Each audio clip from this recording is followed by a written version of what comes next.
I am in the woods, in a place where no van like mine should go. I have to say that these roads are meant for sturdier vehicles, but after about half an hour driving into the woods, I came across this place.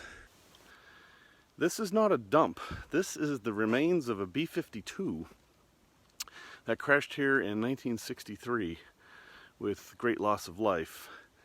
And it's amazing how much stuff is still here. Apparently people have actually been stealing stuff, but they've been guilted into bringing it back. And there's a whole section further down the trail that has all the parts that were brought back. But yeah, this is the real thing here. They really didn't try to clean up a whole lot. There's some landing gear. I'm guessing this is pretty much where the plane crashed. It looks like it's well taken care of by a local group of riders. There's lots of signs here asking people to be respectful and such. And I don't know what the B-52 was carrying when it crashed, but I don't know. Anyway, it's just kind of an amazing thing. This is up north of Moose Lake, if you're familiar with Maine. And it does take a lot of time to get here. You do have to drive down logging roads and dodge logging trucks. And the signs are for ATVs. So if you follow the signs and you don't have an ATV, you're probably not going to get here. I had to follow GPS coordinates with Google Maps and find logging roads that led here. But they are here. And there are people who have left handwritten signs on the road to help you find it. It's funny, B-52s are huge planes, but the crew compartments are not huge. What I've heard about, I've never been in a B-52, but what I've heard about them is that they're incredibly uncomfortable for the people in them. Despite the massive size of the plane, the insides are super cramped. I have no idea exactly what part of the fuselage this is.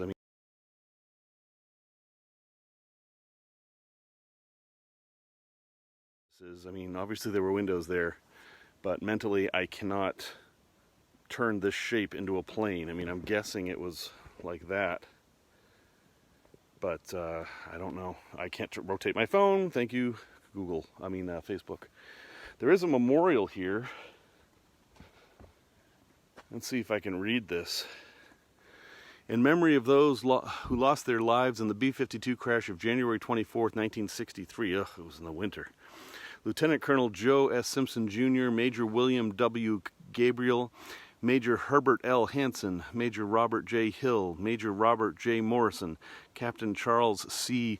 Luchter, I don't know what the T stands for, Technical Sergeant Michael F. O'Keefe, dedicated to survivors, Lieutenant Colonel Dante E. Bully, and Captain Gerard J. Adler, January 24th, 1998. So, pretty amazing that this is still here. I mean, this thing's older than me, and I'm old as dirt. And this isn't just the whole site. I don't know if you can see up there, but the woods here are just littered with parts of planes. It's amazing that this thing, that people survived this. I mean, I'm literally in woods covered with B-52. I have no idea where the wings are. I haven't found them yet. I'm sure they're here somewhere. Haven't found the engines. There's all little pieces of, just stuff. Somebody who knew something about airplanes could probably tell me more. I mean, there's some sort of a hydraulic motor there. That looks like it might be a piece of the landing gear. I mean, geez, I am the wrong person to be answering any questions about this. But this apparently is the main piece here. I'm going to walk up the hill and see if there are wings up there. The landing gear, what really get me. I mean, they're so instantly recognizable. I can't believe the rubber lasted that long. And there's a whole lot of skeeters here. All right, so here's some more large sections of plane. That looks like maybe wing, I don't know. I know people are people everywhere, but can you imagine coming all the way out here just to carve your name or tag a piece of a plane that killed people? I don't know. I don't understand people. And it just keeps on going. Here's some more landing gear up here.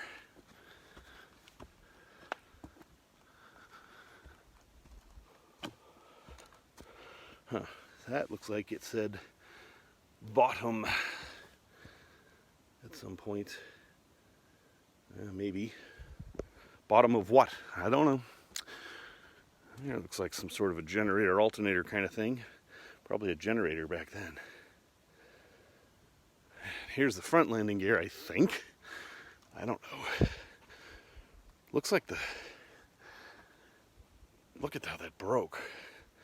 I mean, how much force would you need to break that? That thing was meant to hit the ground at speed and not break.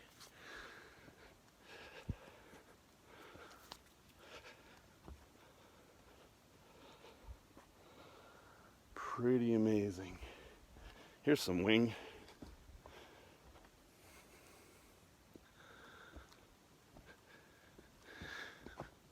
Yeah, I think the most amazing thing about this is that somebody actually walked away. Well, I don't know that they walked away, but somebody survived this. I mean, first off, you're in a plane crash, and you crash in the Maine woods. Remember l'Oiseau Blanc? You might not. That was a French plane way back in the early days of aviation that was trying to cross the Atlantic and disappeared in Maine somewhere. They still haven't found it, and that was in the 1910s. This thing crashed in an unpopulated part of Maine, except that there may have been logging going on here, and people survived. It's amazing. I'm the only one here today, so far as I can tell. They could be watching me from the woods. I don't know. Wow, here's a nice piece of wing. Still has the paint on it.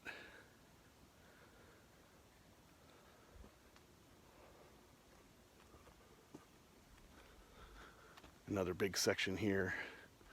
So given that the wings are up here and the body of the plane is down there, I'm guessing it crashed down the hill like this, because you would think the wings would have come off first. But such things are so violent, who knows? Stuff could have flown everywhere, no pun intended.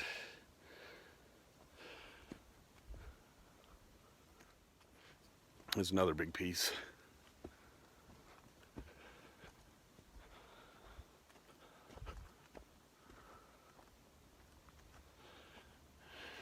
I wonder if they know where the impact site was. I wonder if there's like a big hole.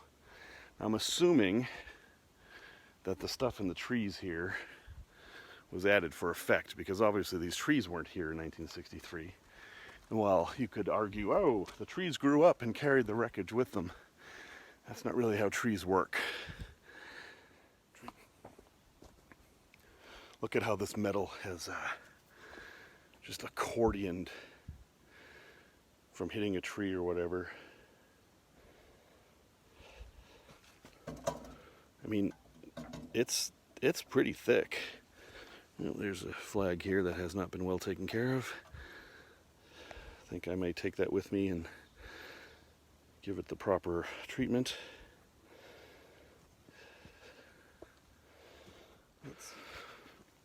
Look at that.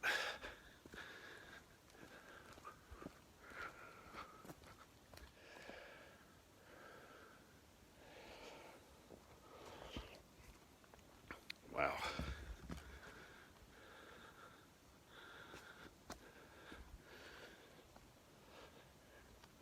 I'm guessing they took the engines, because if anything was going to survive, it would be those engine blocks. And I haven't found them. I haven't seen the propellers. So either the military came and took them, or they're in a museum somewhere, which would be nice, or scavenger hunters got them. Or they're 7 or 8 miles away. I mean, who knows? Plane crashes are strange. Here's a piece of something here. This is the only serious piece of wing I could find. You could actually identify which part by the markings on there. Ah, another flag. All right, we will take that and make sure it is dealt with appropriately.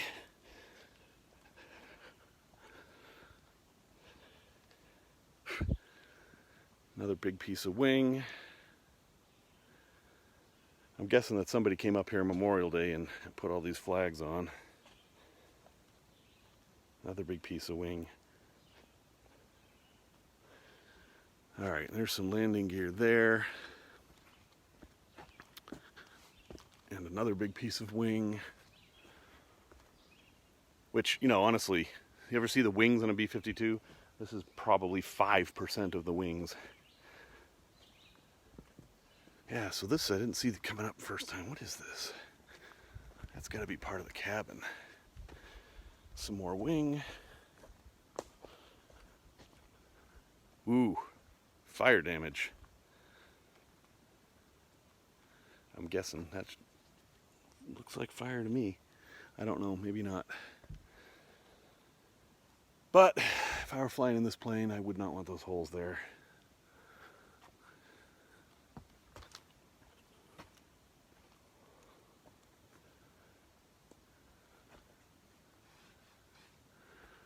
Well, Jason, I will add you to my list of unknown assholes. Along with this mosquito that keeps flying around my head.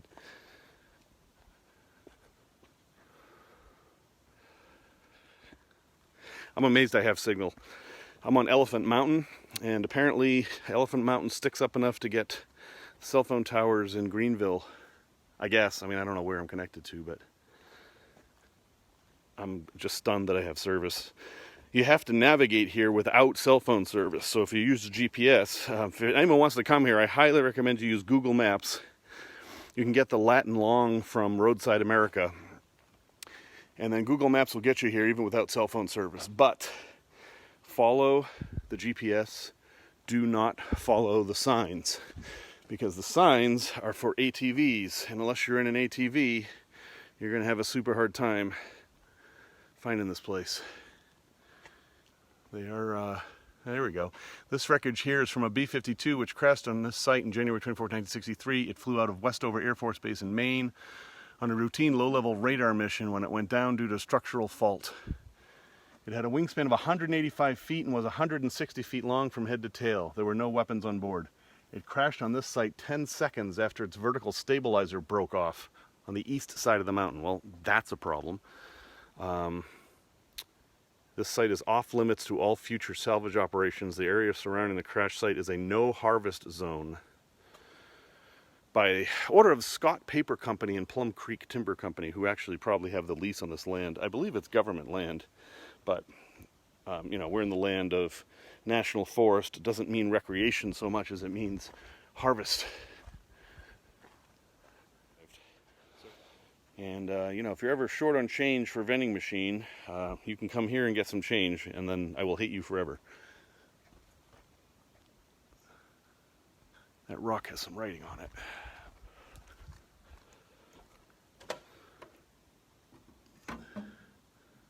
Dedicated to the crew of this B-52 Stratofortress, Malcolm family. Well, you know, I'd much rather see you do that than carve your name into the side of the plane or something. Honestly.